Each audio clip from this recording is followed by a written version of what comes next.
haba! Puros mo lang ito.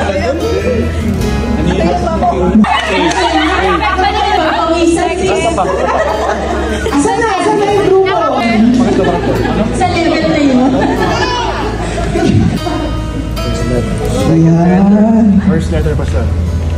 Foundation. Oh, siguro yung yun, tama naman yung letter na.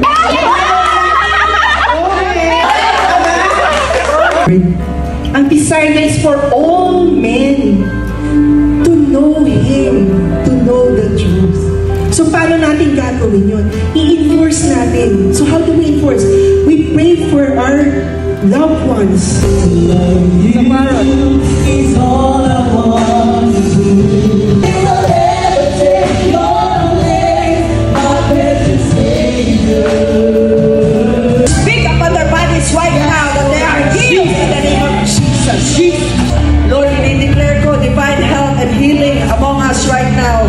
Yung mga naririto, Panginoon, in the name of Jesus. Yung magtatapos ng tapat sa iyo. At pinatapos mo siya sa kanyang